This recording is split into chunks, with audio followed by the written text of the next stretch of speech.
안녕하세요. 성안고등학교 학생 여러분. 오늘은 2019학년도 대수능에 나왔던 27번에서 32번 문제, 만류인력과 관련된 내용을 한번 같이 보도록 하겠습니다. 좀 어렵기로 소문난 지문과 문제들이 있는 그런 수능 문제인데요. 굉장히 겁을 먹은 친구들도 있을 거예요. 하지만 어려운 지문과 어려운 문제를 여러분들이 공부를 할 때 다른 어떤 때보다 또 실력이 많이 늘 수 있거든요. 사실 여러분이 쉽게 읽고 쉽게 풀 수 있는 문제들은 실력이 크게 늘지 않지만 이게 무슨 뜻일까 곰곰이 생각해 볼 수 있는 그런 지문과 문제들이면 더 많이 국어 실력이 향상될 수 있거든요. 그러니까 포기하지 말고 열심히 수업을 들어주셨으면 좋겠습니다. 그럼 첫 번째 문단부터 같이 지문 공부해 보도록 하겠습니다. 16세기 전반에 서양에서 태양 중심설을 지구 중심설의 대안으로 제시하며 시작된 천문학 분야의 개혁은 경험주의의 확산과 수리과학의 발전을 통해 형이상학을 뒤바꾸는 변혁으로 이어졌다.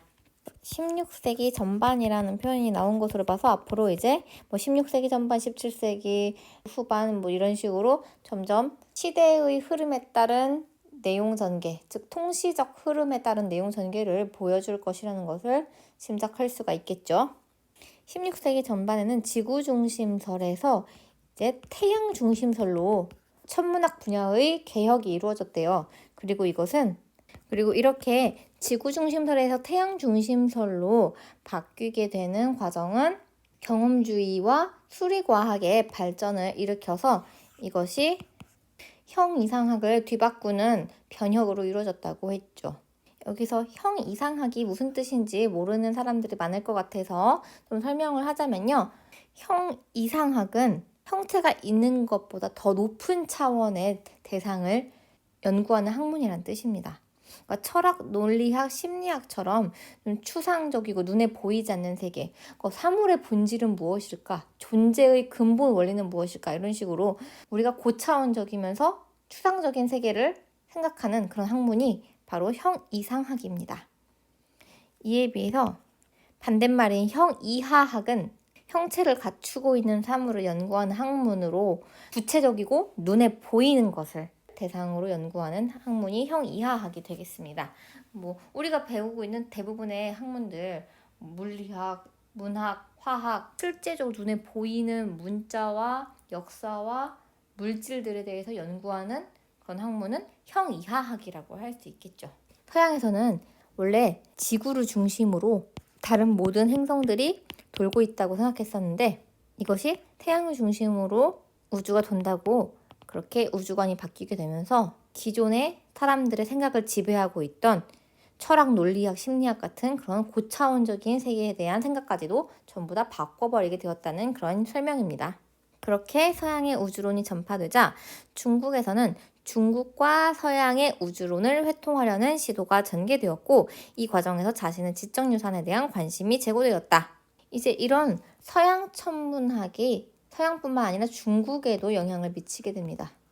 그래서 중국과 서양의 천문학을 함께 묶어서 공부하려는 그런 회통이란 건 한데 모아서 조화롭게 해석하는 것을 회통이라고 하죠. 그러니까 중국과 서양을 조화롭게 해석하려는 그런 우주론이 이제 생겨났고 이 과정에서 중국은 자신들이 가지고 있던 원래 쌓아왔던 지식체계, 그러니까 지적 유산에 대해서 다시 생각하게 되는 이게 맞나라고 다시 생각하는 재고하는 계기가 되었대요.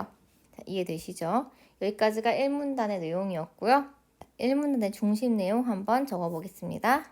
1문단의 중심 내용은 16세기 전반 서양의 천문학 개혁과 서양 우주론의 전파에 따른 중국의 움직임이 되겠습니다. 다음 2문단 읽어볼게요. 복잡한 문제를 단순화하여 푸는 수학적 전통을 이어받은 코페르니쿠스는 코페르니쿠스라는 사람 이름이 나왔죠? 동그라미 쳐볼게요. 이 코페르니쿠스는 복잡한 것을 단순하게 표현하는 그런 사람이었대요. 그래서 이제 천체의 운행도 단순하게 설명을 하려고 합니다. 천체의 운행을 단순하게 기술할 방법을 찾고자 하였고 그것이 일으킬 형이상학적 문제에는 별 관심이 없었다. 이 사람은 단순히 자신이 알아들을 수 있는 논리적이고 단순화된 체계로 우주를 설명하고자 할 따름이었지, 이것으로 자신이 어떤 신학적이고 철학적인 그런 형이상학적인 문제를 논쟁을 불러일으킬지 이런 거에는 관심이 없었대요. 하지만 이 말에서 알 수 있는 건 코페르니쿠스가 결국 형이상학적 문제를 뭔가 불러일으키긴 일으켰겠구나라는 걸 짐작해 볼 수 있죠. 고대의 아리스토텔레스와 그다음에 프톨레마이오스는 우주의 중심에 고정되어 움직이지 않는 지구의 주위를 달, 태양, 다른 행성들의 천구들과 항성들이 붙어있는 항성천구가 회전한다는 지구 중심설을 내세웠다. 아리스토텔레스와 프톨레마이오스는 하여간 지구 중심설을 주장했대요. 그리고 이 지구 중심설이라는 것은 고정되어 움직이지 않는 지구의 중심을 다른 별들이 돌고 있다는 그런 이론이죠. 하지만 그와 달리라고 했으니까 코페르니쿠스는 아리스토텔레스 그리고 프톨레마이오스와는 반대되는 이론, 즉 태양 중심설을 가졌겠네라고 생각할 수도 있겠죠. 이와 달리 코페르니쿠스는 태양을 우주의 중심에 고정하고 그 주위를 지구를 비롯한 행성들이 공전하며 지구가 자전하는 우주 모형을 만들었다. 이게 바로 태양 중심설이겠죠.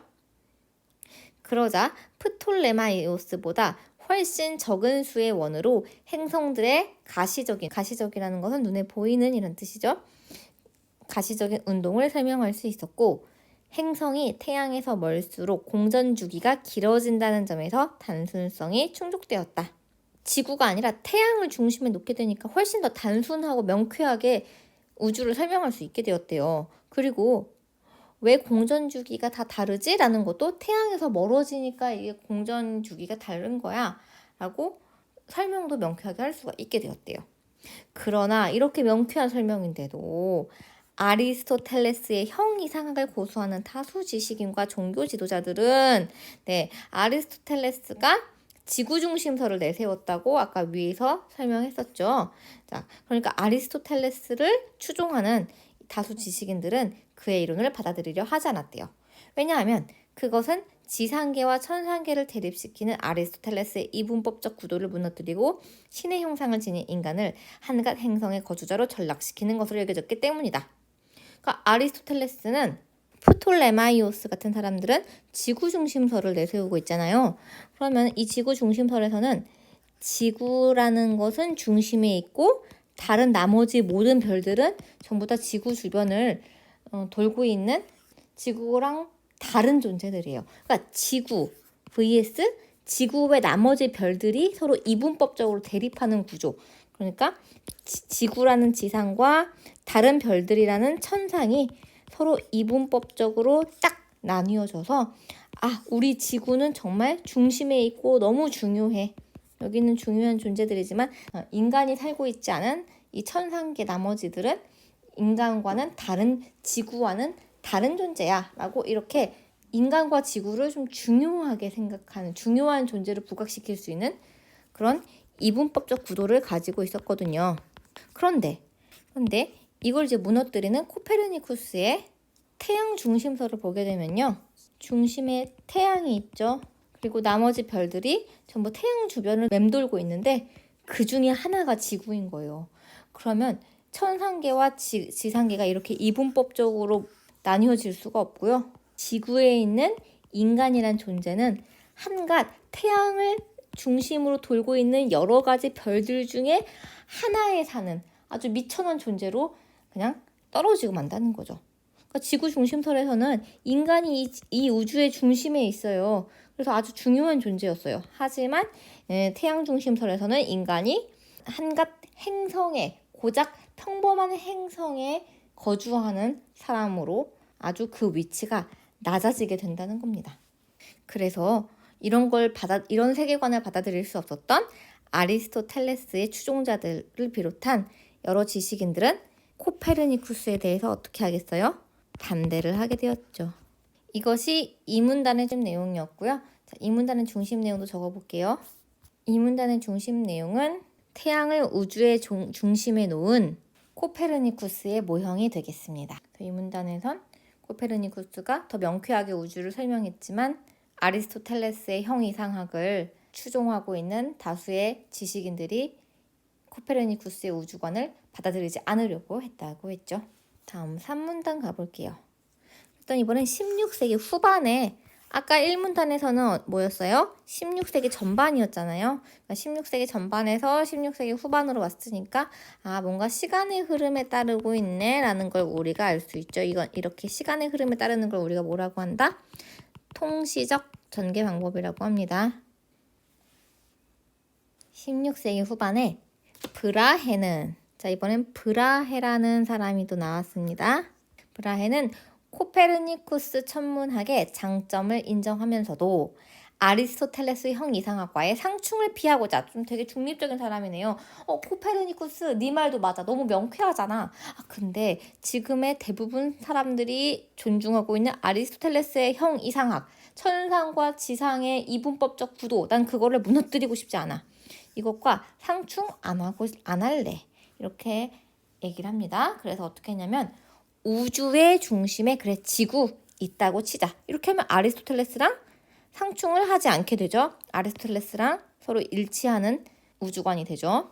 그래서 달과 태양과 항성들은 지구 주위를 공전한대요. 우주의 중심에 지구가 있으니까요. 하지만 여기서부터는 이제 코페르니쿠스의 장점을 또 수용하려고 합니다. 지구 외에 있는 행성들은 태양 주위를 공전하는 모형을 제안했대요. 이게 무슨 소리냐면요. 16세기 후반에 브라헤가 제시한 이 모형은 이 지구의 중심에 태양과 달과 몇몇 항성들은 이렇게 지구 주위를 돈대요. 그런데 그 외에 나머지 행성들 계속 움직이는 그런 별들은 다 태양 주변을 돌고 있다는 거예요. 그러니까 태양, 너도 중심이야. 너도 이 주변을 맴돌고 있는 여러 별들이 있어. 근데 지구, 너는 더 큰 중심이야. 이 태양이 또 널 돌고 있어. 태양과 달과 다른 여러 별들이 널 돌고 있지. 이렇게 해서 태양도 중심, 지구도 중심, 이런 이론을 내세우게 된 겁니다. 그래서 브라헤는 지구도 중심, 태양도 중심이라는 이론을 내세웠다. 하지만 이 브라헤와 달리 또 이제 뒤에 케플러라는 사람이 나옵니다. 케플러는 우주의 수적 질서를 신봉하는 형이상학인 신플라톤주의에 매료되었기 때문에 이 사람은 아리스토텔레스가 아니라 플라톤주의를 가지고 있어요. 새로운 플라톤주의, 그래서 신플라톤주의라고 했는데 이것은 우주를 수적 질서를 가진 그런 세계로 생각해서 아주 명쾌하게 우주를 설명하려고 합니다. 그래서 이 사람은 태양을 우주 중심에 배치하여 단순성을 추구한 코페르니쿠스의 천문학을 받아들였다. 태양을 우주의 중심에 배치하는 코페르니쿠스의 천문학을 받아들였대요. 그러니까 지구가 중심이라는 말은 믿지 않았다는 거죠. 하지만 그는 경험주의자였기 때문에 그래서 또 브라헤 이론 중에서 받아들일 건 받아들여요. 브라헤는 비록 지구가 중심에 있다라는 주장도 했었지만 케플러는 브라헤의 천체 관측지라는 그런 논리적인 수치들은 다 받아들입니다. 그래서 태양 주위를 공전하는 행성의 운동 법칙들을 수립할 수 있게 합니다. 그렇게 해서 우주의 단순성을 새롭게 보여주는 이 법칙들은 그래서 브라헤의 법칙을 이용해서 어떻게 했대요? 아리스토텔레스의 형이상학을 더 이상 온전할 수 없게 만들었대요. 그러니까 브라헤의 분명 영향을 받아서 케플러라는 사람이 나왔는데 케플러는 브라헤의 천체 관측치를 그동안 우주를 관측했던 그런 수치들을 다 활용을 합니다. 하지만 이러한 천체 관측치를 이용해서 태양만이 중심이라는 그런 태양 중심설을 더 견고하게 만들죠. 그래서 이 케플러가 이 태양 중심설을 완전히 증명해낸 거예요. 그러다 보니 이렇게 천상과 지상이 서로 이분법적 구도를 가지고 있다는 아리스토텔레스의 형이상학은 케플러에 의해서 완전히 파괴되고 말았대요. 온전할 수 없게 계속 버틸 수 없게 만들었다는 얘기죠. 자, 이렇게 세 번째 내용 살펴보았고요. 중심 내용 정리해보자면 16세기 후반에 나온 브라헤의 모형과 케플러의 행성 운동 법칙이 되겠습니다. 브라헤까지만 해도 아직 아리스토텔레스의 이론을 유지할 수 있게 해줬는데 케플러는 브라헤 관측치를 이용해서 아리스토텔레스의 이론을 다 무너뜨렸다고 그렇게 얘기하죠. 자, 다음 네 번째 문단 볼게요. 17세기 후반에 자 계속 시간의 흐름에 따라 얘기하고 있죠. 뉴턴은 태양 중심설을 역학적으로 정당화하였다. 이번엔 뉴턴이라는 사람이 나왔네요. 뉴턴은 태양 중심설을 정당화했대요. 그러니까 뒤로 갈수록 다들 태양 중심설을 더 주장을 하게 되는 거죠. 왜냐면 그게 맞는 말이니까요. 그는 만유인력 가설로부터 케플러의 행성 운동 법칙들을 성공적으로 연역했다. 뉴턴은 만유인력이라는 가설을 만들었고요. 이걸 통해 케플러의 이론이 맞다는 것을 성공적으로 증명해냈대요. 연역이라는 건 추상적인 커다란 이론에서 세부적인 관측치들이 맞다는 것을 증명하는 것을 연역이라고 하죠. 그렇게 성공적으로 증명했대요. 이때 가정된 만유인력은 두 질점이 서로 당기는 힘으로 자, 이제 만유인력에 대한 설명이 나오네요. 만유인력이 뭐래요? 두 질점이 서로 당기는 힘이래요.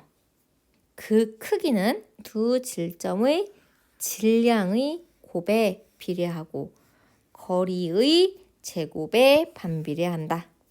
정리해보자면 이제 17세기 후반이 되어 뉴턴이라는 사람이 태양 중심설을 정당화했는데 이 사람이 어떻게 태양 중심설을 증명했냐면 케플러의 행성 운동 법칙을 연역적으로 증명함으로써 태양 중심설을 뒷받침했던 거죠.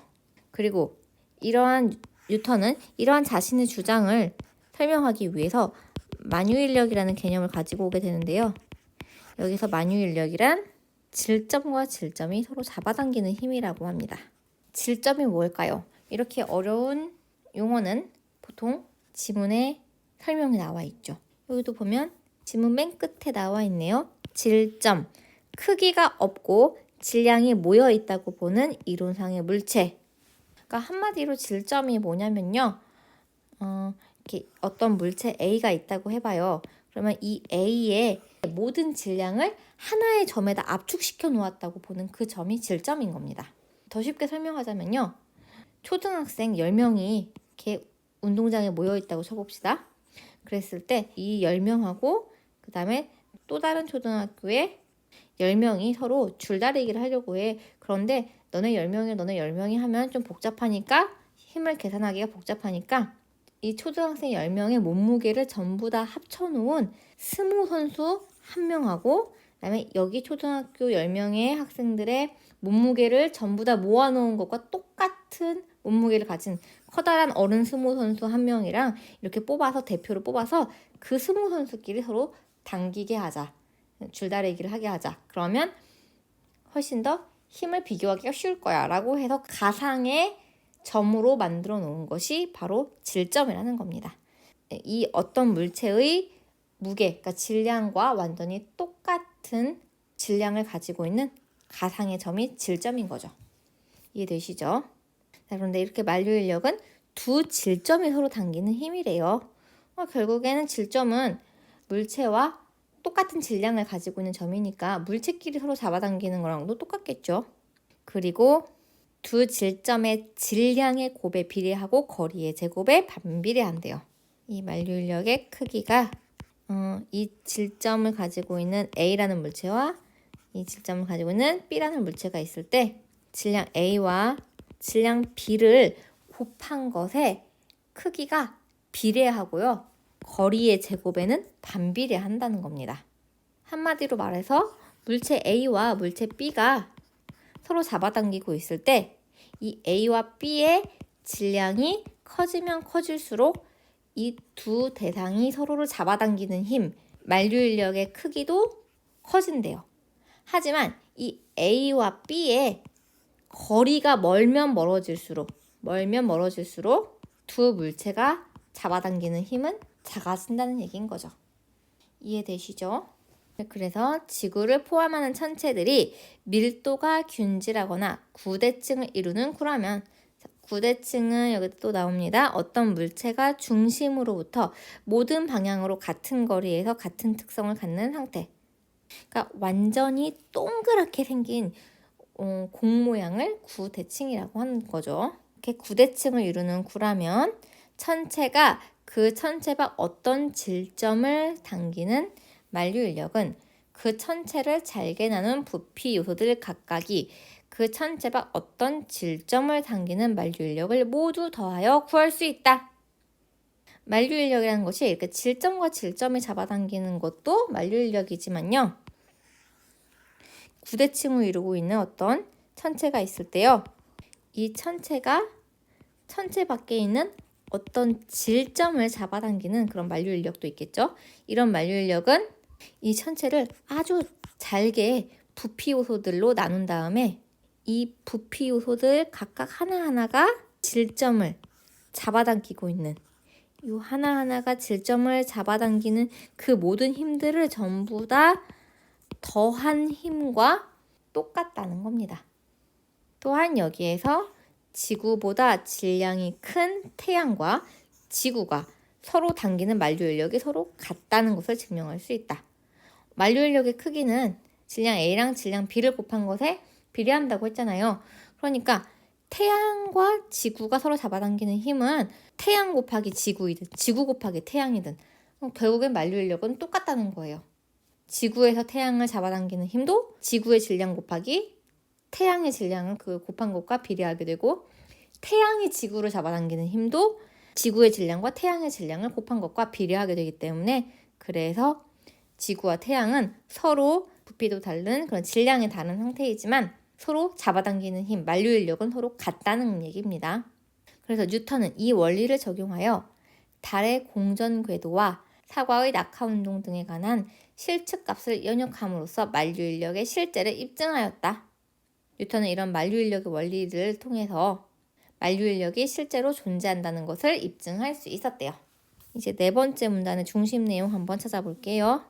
네 번째 문단의 중심 내용은 17세기 후반 등장한 뉴턴의 만류인력 가설이죠. 참고로요. 지금 A가 여기까지 표시되어 있는데 A 여기까지입니다.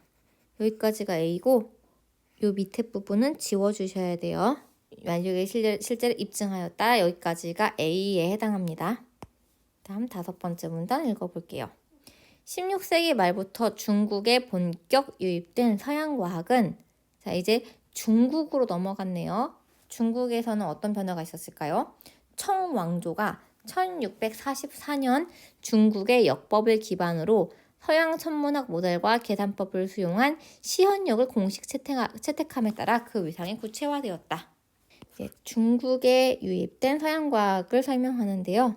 청왕조에서 중국의 역법이 뭐냐면 달력을 계산하는 방법을 역법이라고 하죠.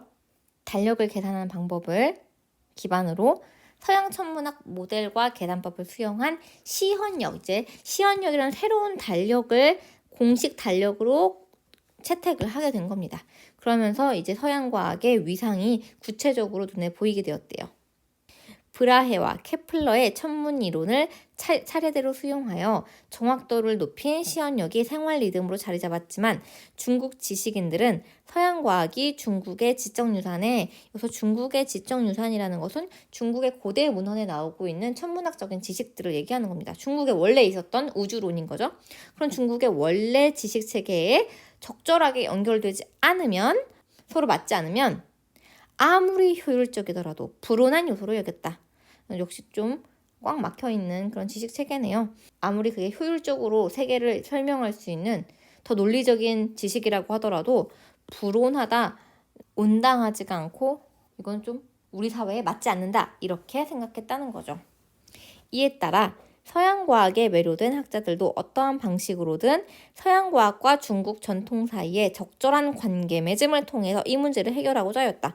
여기서 이 서양과학과 중국 전통 사이의 적절한 관계 맺음이라는 거는 자신들이 원래 알고 있던 지식체계 안에서 서양과학의 내용을 받아들이려고 그렇게 억지로 짜맞추기를 좀 시도했다는 거죠. 자, 그러면 다섯 번째 문단의 중심 내용 한번 적어볼게요.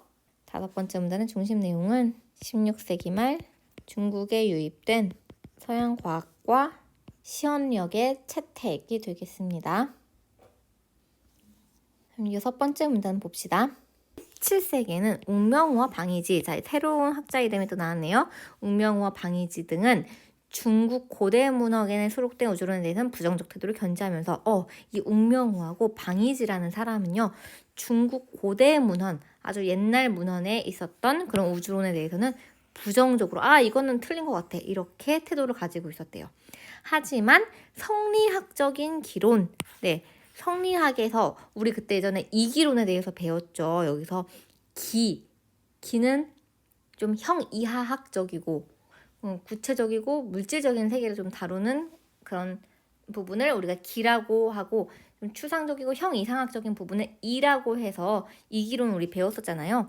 그래서 성리학의 기론에 입각해서 성리학의 기론은 좀 더 물질적이고 실제적인 세계를 다루는 그런 이론이었던 거죠. 그래서 이 기론에 입각해서 실증적인 서양과학을 재해석하는 독창적인 이론을 제시하였다. 웅명호 방이지. 자, 지금까지 배웠던 중국에 유입된 서양과학의 내용을 보면은 16세기 말에 시현역이 공식 채택되면서 서양과학의 위상이 막 드러나기 시작했지만, 그래도 아직 중국의 원래 우주론에 부합하지 않으면 사람들이 잘 믿지 않으려고 했었다죠. 그러다가 이제 17세기에 와서 웅명호와 방이지 같은 사람은 중국의 고대 우주론은 부정하고 성리학의 기론은 긍정해서 이것을 바탕으로 서양과학을 재해석했대요. 그래서 독창적으로 자신만의 이론을 만들었다고 그랬죠. 이런 상태입니다. 그래서 이렇게 독창적인 이론을 만들었는데요. 이 웅명호 방이지는 또 수성과 금성이 태양 주위를 회전한다고 그렇게 봤어요. 그래서 그들의 태양계 학설은 브라해의 영향이었지만, 브라해의 영향을 받았죠. 그래서 실질적인 서양과학을 이제 수용하면서 브라해의 영향을 받아서 그래, 태양 너 중심에 있어 라고 이렇게 영향을 받았지만요, 또 태양의 크기에 대한 서양 천문학 이론에 의문을 제기하고, 태양의 크기에 대해서는 기와 빛을 결부한, 이 기와 빛을 결부한 것은 성리학적인 기론인 것이죠. 이 성리학적인 기론을 결부시켜서 새로운 광학 이론을 그렇게 만들게 된 겁니다. 다시 보자면 서양과학의 이론으로 누구의 이론을 가져왔어요? 브라해의 이론. 브라해의 태양계를 가져왔어요. 태양계 중심에 다른 행성들이 돌고 있다는. 하지만 여기에다가 성리학적인 기론, 기와 빛을 결부시켜서 독창적인 이론, 그게 바로 뭐예요? 새로운 광학 이론이었던 거죠. 이렇게 웅명호와 방이지는 새로운 광학 이론을 만들게 됩니다. 이렇게 6번째 문단의 중심 내용도 쉽게 찾을 수 있겠습니다. 6번째 중심 내용은 17세기 웅명호와 방이지의 이론이 되겠죠. 자, 다음 7번째 문단 가볼게요. 나 이제 17세기 후반이 되니까 이번엔 왕석천과 매문정이라는 또 학자가 등장하죠. 이 사람들은 서양 과학의 영향을 받아 경험적인 추론과 수학적인 계산을 통해 우주의 원리를 파악하고자 하였다. 더 훨씬 논리적이고 실증적으로 우주를 파악하고자 했대요. 그러면서 서양 과학의 우수한 면은 모두 중국 고전에 이미 갖추어져 있던 것인데, 웅명호 중이 이를 깨닫지 못한 채 성리학 같은 형이상학에 몰두했다고 비판했다. 이 사람들은 웅명호와 방이지 같은 사람들을 다 비판을 하고 있었대요. 왜 비판을 했냐? 이미 중국 고전에 서양 과학의 우수한 면이 다 들어가 있었다. 그런데 니네는 어떻게 했냐? 중국 고대 문헌에 수록된 우주론에 대해서 부정적으로 부정했지. 중국 우주론, 원래 우리 고대 우주론도 굉장히 아주 합리적인 얘기였어. 근데 니네는 왜 성리학 같은 형이상하게만 몰두하니? 이렇게 얘기한 겁니다. 그러면서 매문정은 고대 문헌에 언급된 하늘이 땅의 내 모퉁이를 가릴 수 없을 것이라는 증자의 말을 땅이 둥글다는 서양 이론과 연결하는 등 서양 과학의 중국 기원론을 뒷받침하였다. 더 나아가 뭐라고 생각하냐면요, 서양 과학은 어디에서부터 기원했대요? 중국이 처음 그 시초다, 원조다, 중국에서 기원했다라는 그 서양 과학의 중국 기원론을 뒷받침하면서 우리 증자가 더 옛날에 말했어. 우리 중국에서 나온 이 우주론이 나중에 서양 과학에 다 뿌리가 된 거야. 이런 식으로 굉장히 자기네 과학 이론에 아주 큰 자부심을 갖고 있는 그런 입장을 보이게 됩니다. 자, 정리해보자면 17세기 후반의 왕석천과 매문정은 중국 고대 우주론을 긍정해요. 서양 과학의 우수한 면이 이미 다 고대 우주론에 있었대요. 그러면서 누굴 비판해요? 웅명우랑 방이지를 비판하는 거죠. 그리고 이 고대 우주론을 긍정하는 것에도 나아가 서양 과학은 중국에서 기원되었다는 서양 과학의 중국 기원론도 뒷받침을 합니다. 이렇게 해서 6번째 문단 중심 내용 적어보자면요. 17세기 후반 왕석천과 매문정의 입장, 이렇게 정리할 수 있겠죠. 자, 이제 마지막 문단 8번째 문단 볼게요. 중국 천문학을 중심으로 서양 천문학을 회통하려는 매문정의 입장은, 이 매문정의 입장은 어떤 입장이었대요? 중국 천문학을 중심으로, 그러니까 자국의 고대 우주론을 긍정하고 그 고대 우주론을 중심으로 해서 거기에서 이미 우리 서양 천문학이 다 뿌리가 나온 거야 라고 이렇게 통합해서 보려는 그런 매문정의 입장은 18세기 초를 기점으로 중국의 공식 입장으로 채택되었으며, 이렇게 중국에 대한 자부심 뿜뿜하는 이론이니까 중국의 공식 입장도 되었겠죠. 그리고 그 입장은 중국의 역대 지식 성과물을 총망라한 책인 사고전설한 책에 그대로 반영되었다. 중국의 공식 입장이 되어서 사고전설하는 가장 주류가 되는 공식 책에도 이 입장이 실리게 되었대요. 이 총서의 편집자들은 고대부터 당시까지 쏟아진 천문 관련 문헌들을 정리하여 수록하였다. 이와 같이 고대 문헌에 담긴 우주론을 재해석하고 확인하려는 경향은 19세기 중엽까지 주를 이루었다. 이렇게 해서 마지막 중심 내용은 칸이 모자라니까 여기다 쓸게요. 18세기 초 중국의 공식 입장과 19세기 중엽까지 이어진 경향. 그래서 이 17세기 후반에 있었던 왕석천과 매문정의 이런 중국 중심으로 서양 과학을 통합하는 이런 이론이 공식 입장이 되었고, 공식 입장이었기 때문에 중국의 역대 지식 성과물을 망라한 책인 사고전설한 책에도 반영이 그대로 되었던 거죠. 이렇게 해서 우리가 좀 긴 지문이었는데 함께 살펴보았습니다. 자, 오늘은 여기까지 하고요. 다음 시간에 이제 문제풀이를 함께 하면서 지문의 내용을 되짚어 보도록 할게요. 좀 어려운 내용이었는데 어떻게 잘 따라오셨는지 모르겠습니다. 수고 많으셨습니다. 복습 꼼꼼하게 잘 해주세요.